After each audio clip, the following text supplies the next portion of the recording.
You ever just pour everything into an idea, like all your time, your energy, maybe even, a serious chunk of your savings, and then you just watch it completely fall apart, or maybe even worse, just spectacularly implode. It's that feeling, right? That stomach-dropping failure that makes you just want to crawl under the nearest rock and, well, never risk anything ever again. Yeah. But then maybe there's this little voice or just some stubborn part of you that whispers, no, not yet.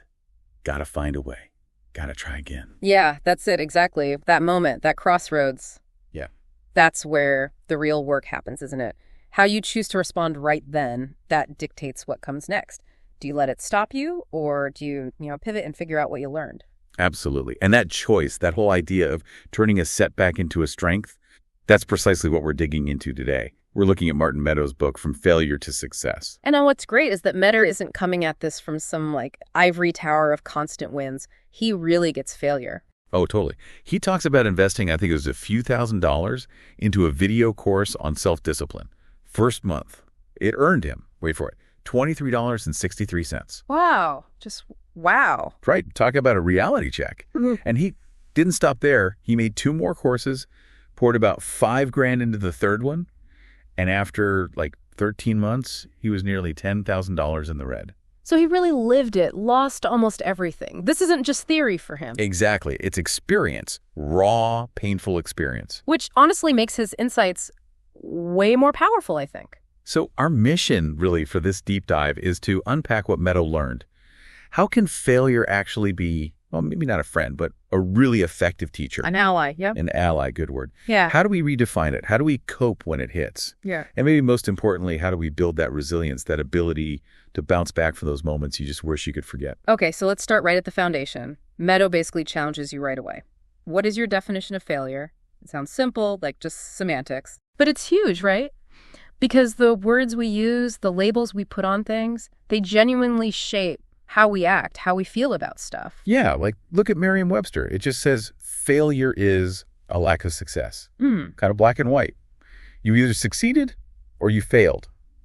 Pass, fail. But Meadow turns that completely on its head. He argues that if you shift your focus, if your desired end isn't just hitting some external target, but is actually about learning, about growing, then you can't really fail. Pretty much. Yeah. Because every single attempt, whatever the immediate outcome looks like, it becomes a success in its own right. Because you learn something, you gain data. It totally reframes the whole point of trying. Okay, I see. It moves you from that fixed mindset where failure means I'm not good enough to a growth mindset where failure means, okay, what can I learn here? Exactly. That's the core shift. Let's make that concrete. Think about, say, a really shy person. They finally work up the nerve to approach someone they're interested in, and they get rejected. Yeah. Tough moment. Most people would just chalk that up as a big L, a failure. Right. But if that person's real goal, their desired end, wasn't necessarily getting a date, but was actually about overcoming their shyness, about learning to initiate contact and handle rejection. Then the rejection itself becomes part of the process. It's exposure therapy almost. Exactly. It helps them get used to that feeling, makes them a little more resilient, maybe more confident for the next time. So in a weird way, it's actually a win for their real goal, even though it stings in the moment. That's a great example. And you see this everywhere, even in really competitive stuff like rock climbing. Meadow uses this example too. Oh, yeah. Think about it. Do you learn more cruising up an easy route you already know you can do? Or do you learn more on a really hard route where you're struggling, maybe you fall off a few times, maybe you don't even reach the pop that day? Definitely the hard route. Every slip teaches you something about your technique or your focus or where you need more strength. Precisely. The failure, the fall, not finishing it, becomes this incredibly valuable feedback loop. It forces you to analyze, adapt, and get better. So if learning is the goal, the fall is actually a success. It's like in martial arts too, right? Yeah. Getting schooled by someone way better than you. It sucks in the moment, but it shows you exactly where your weaknesses are. Yeah. Way more valuable for training than just, beating up on someone you can easily handle. Absolutely. There's that great quote from Josh Waitzkin in The Art of Learning. Something about how the best practitioners are willing to get burned over and over again while they're sharpening their skills. Yeah, sharpening their swords. You just don't grow by staying comfortable. Growth happens at the edge of your ability where things are difficult. Which brings us nicely to those failures that feel completely out of our hands, the ones you just couldn't prevent no matter what you did. Right, the curveballs life throws at you. Exactly. And this is where ancient Stoic philosophy actually has some incredibly relevant wisdom. Stoicism, like Marcus Aurelius and Seneca. Yeah, those guys. Their core idea is really simple, but so powerful. It's about focusing like a laser on what you can control, your own thoughts, your beliefs, how you choose to react, your actions. Okay. And then cultivating this deep acceptance for everything else, all the stuff you can't control. Like the weather or the economy or what other people do. Exactly. Getting angry or frustrated about those things, the Stoics would say, that's pointless. Doesn't change the situation, it just makes you miserable. Yeah. It's like choosing to punish yourself emotionally. That makes sense. Easier said than done sometimes, though. Oh, for sure. But they even had practices for it, like deliberately practicing misfortune. Practicing misfortune, what does that even mean? Sounds unpleasant. It kind of does. But the idea was to intentionally introduce small discomforts into your life. Maybe sleep on the floor instead of your bed for a night, or take cold showers regularly, or eat really simple food for a day. Okay, why would you do that? To build resilience. By willingly facing minor hardships, you kind of toughen yourself up mentally and emotionally. You build calluses, like on your hands. So when real, unexpected adversity hits a job loss, an illness, whatever, it doesn't shock you quite as much. You've already practiced being uncomfortable. Huh. That's actually pretty clever, like voluntary stress inoculation. Yeah, something like that. And tied into this is another big Stoic idea, remembering that everything is temporary. Everything. Everything. Your job, your relationships, your health, your possessions, even your own life, ultimately. Now, that's not meant to be depressing or make you detached. Okay, good, because it sounds a little bleak. Right. But the point is actually the opposite. It's about fostering a really deep appreciation for what you have right now because you know it won't last forever. Oh. And it also builds resilience because when things inevitably change, when you lose something or someone, it's not a complete shock to your system. You've mentally prepared for the nature of reality. So it helps you not take things for granted. Exactly. There's even this Stoic exercise, sometimes called the disturbing goodbye, where you actively imagine that this time seeing someone you care about might be the last time. Whoa. That is disturbing. It is. But again, the goal isn't morbidity. It's to jolt you into appreciating them more right here, right now. And subtly, it prepares your mind for the possibility of loss, which is part of life. That's heavy stuff, but powerful. Do we see examples of this kind of mindset today? Absolutely. I mean, think about someone like Turia Pitt. Her story is just incredible. The ultramarathon runner caught in the bushfire. That's her. She was a successful mining engineer, a model. And then during this race, she gets trapped in a horrific fire, suffers burns to, I think, 65% of her body, lost fingers, just unimaginable trauma. Yeah, I remember reading about that. Horrifying. But her response, despite hundreds of surgeries, constant pain, a life turned completely upside down. She made this conscious choice. She decided the experience would mold her, not destroy her. And what did she go on to do? She completed an Ironman triathlon. She trekked the Great Wall of China. She became this incredibly inspiring motivational speaker. Her spirit is just unbreakable. She embodies that Stoic idea of choosing your response, focusing on what you can do, even when the absolute worst happens. Wow. Okay, that puts things in perspective. Yeah. So we've talked about redefining failure and dealing with the unavoidable stuff. What about the failures we kind of bring on ourselves? Oh, yes, the self-imposed failures. And there are quite a few common traps we fall into. Meadows talks about one big one, what Professor Janet Polivy called false hope syndrome. False hope syndrome sounds intriguing. It's basically when we keep failing at goals because our expectations are just completely out of whack. We expect things to happen too fast, too easily, with too little effort, and for the results to be, like, instantly life-changing. Okay, give me an example. Think of, let's call him Bob. Bob wants to lose 50 pounds, his plan. Lose it all in 3 months? He starts strong, but the weight doesn't just melt off instantly. He gets frustrated, maybe hits a plateau. And gives up. Says diets don't work. Exactly. Only to try again 6 months later with the exact same unrealistic 3-month plan. That's false hope syndrome. He keeps setting himself up for failure because the initial hope is based on unrealistic assumptions. So the problem isn't the goal itself necessarily, but the plan and the expectations. Precisely.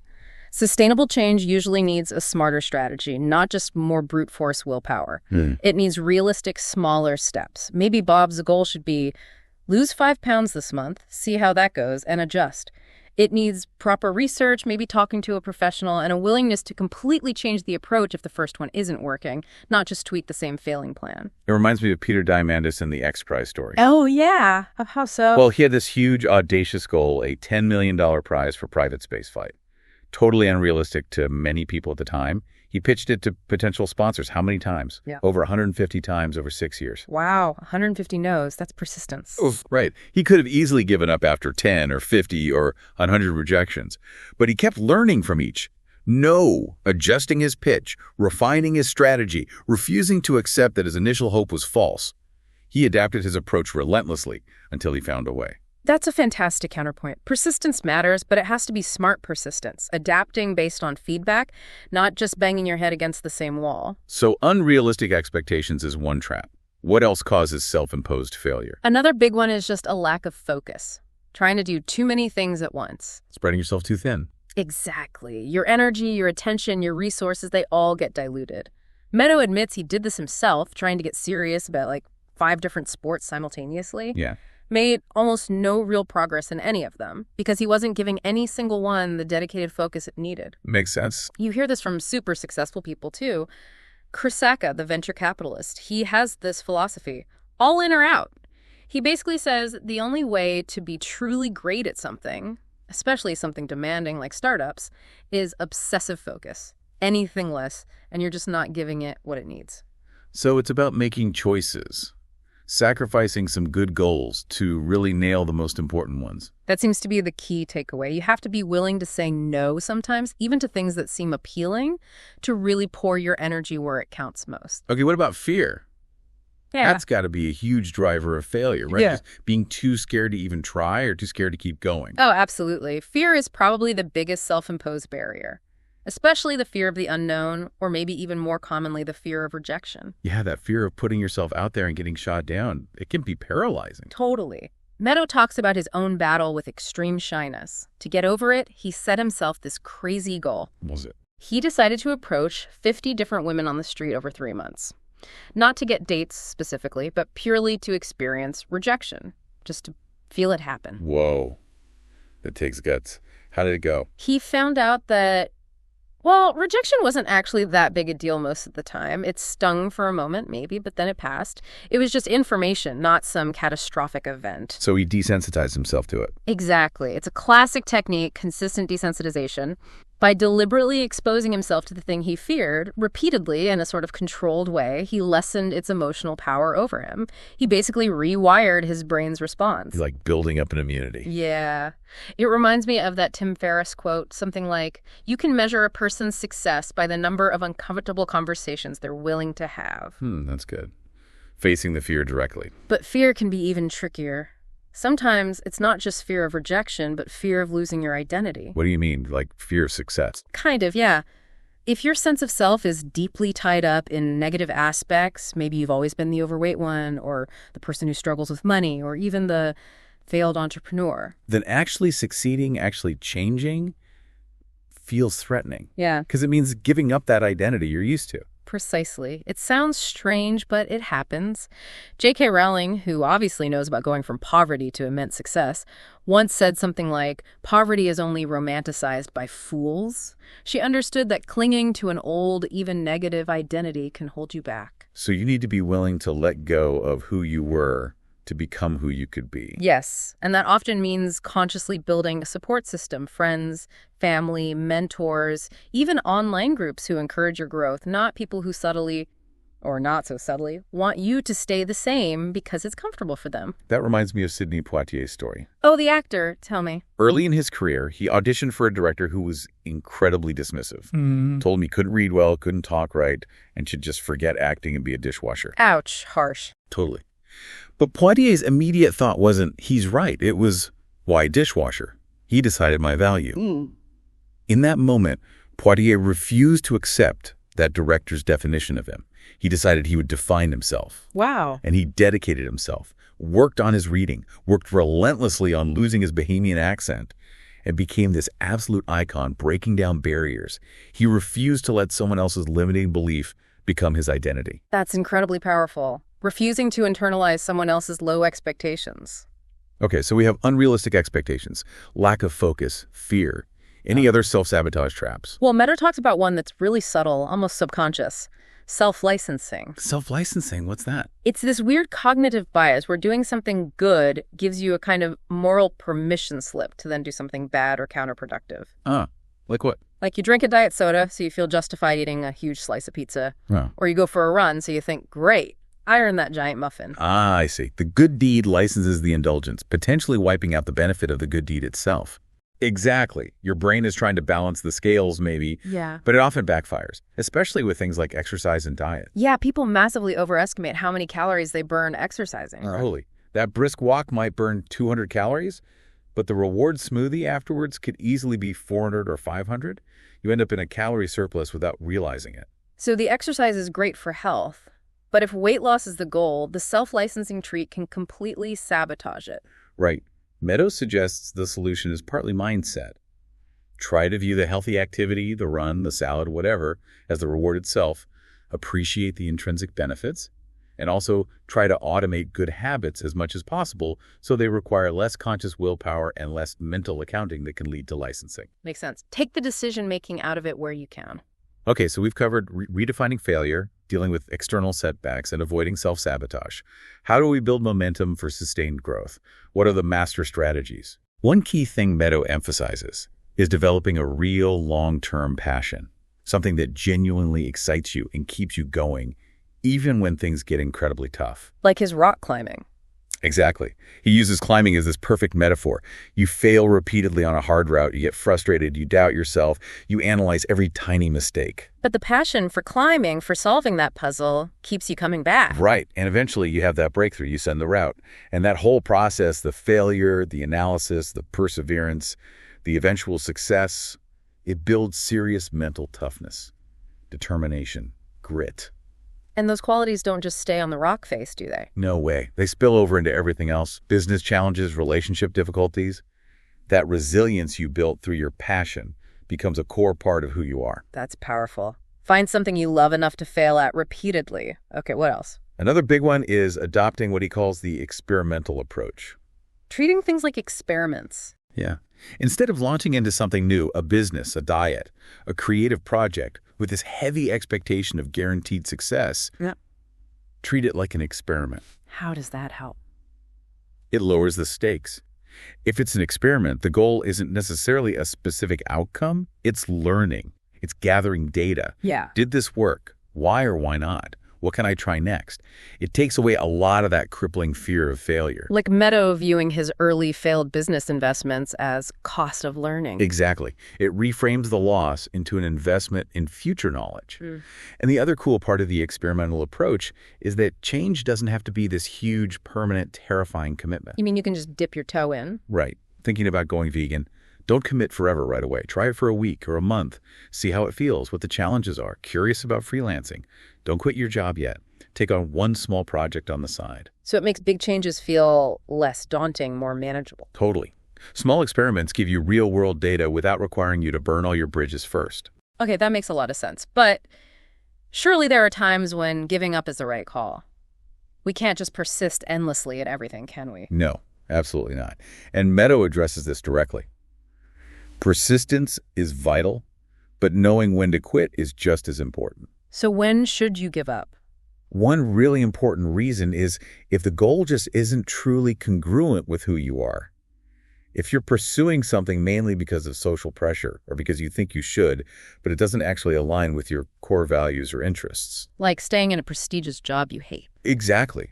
Or think about Asiana O'Neill, that Instagram star who famously quit. She had fame, money, millions of followers. But she realized the constant performance, the pressure, the fakeness of it all was making her miserable. It wasn't her, so she walked away. That takes courage. It really does. Meadows also talks about his own decision to drop out of college. He realized it wasn't the right path for him.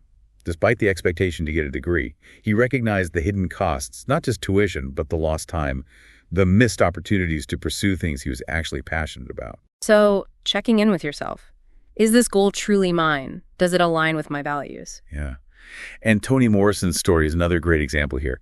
She faced all sorts of pressures, societal, familial, but she stayed fiercely committed to her writing, her true passion. Waking up at 4 a.m. to write, working as an editor, raising kids. She carved out space for what mattered to her, even when it wasn't the conventional path. She effectively gave up on conforming to certain expectations to pursue her authentic goal. Staying true to yourself, even if it looks like quitting something else. Oh, what's another valid reason to quit? A huge one is the sunk cost fallacy. Ah, yeah. Economics 101. Explain that one. It's our irrational tendency to keep investing time, money, or energy into something just because we've already invested so much in the past, even if it's clear it's not working out. Those past investments are sunk.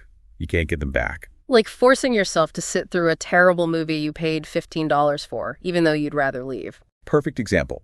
The $15 is gone, whether you stay or go. Staying just wastes another hour of your valuable time. The logical choice, ignoring the sunk cost, is to leave. But emotionally, it feels like admitting defeat or wasting the initial investment. Right. Meadows gives an example of hiring a business consultant who just wasn't delivering results. He could have kept paying them, thinking, well, I've already spent so much. But instead, he cut his losses. He viewed the money already spent not as a reason to continue, but as the cost of learning, that this consultant wasn't the right fit. So you treat the sunk cost as tuition paid for a lesson learned and then make the best decision based on the future prospects, not the past investment. Exactly. It applies to businesses, careers, projects, even sometimes relationships that clearly aren't working despite past history. The really hard part is being honest with yourself and differentiating between productive persistence and just stubbornness driven by sunk costs. Wow. Okay, we've covered a lot of ground here, from redefining failure to specific strategies and even knowing when to walk away. Yeah, it's been quite a journey through Meadows' ideas. So if we had to boil it down, what's the core takeaway message from all this? I think fundamentally it's that failure isn't the opposite of success. It's an essential part of success. It's not an endpoint to be ashamed of. It's feedback. It's data. It's a teacher. Yeah, it's about changing your entire relationship with it, seeing it not as this verdict on your worth, but as, well, as fuel, really. Fuel for the next attempt, the smarter attempt. Absolutely. And you know who embodies that idea perfectly? Who's that? Babe Ruth. The baseball legend. Ah, the Sultan of SWAT? The very same. Yeah. Famous for hitting incredible numbers of home runs, right? Yeah. Record-setting stuff. Yeah, legendary power hitter. But he also set records for the number of times he struck out. Massively high strikeout numbers. Huh.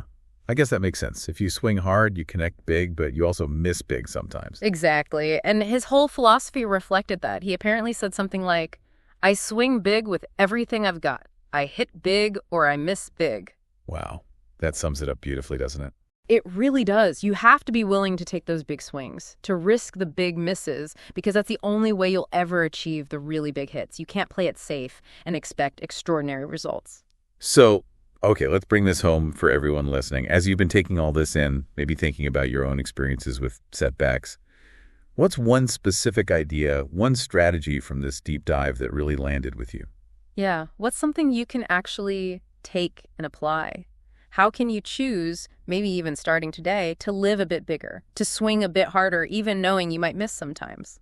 It's a powerful question to sit with. We really hope you'll think about that, internalize these lessons, and choose to use failure as a stepping stone it truly can be.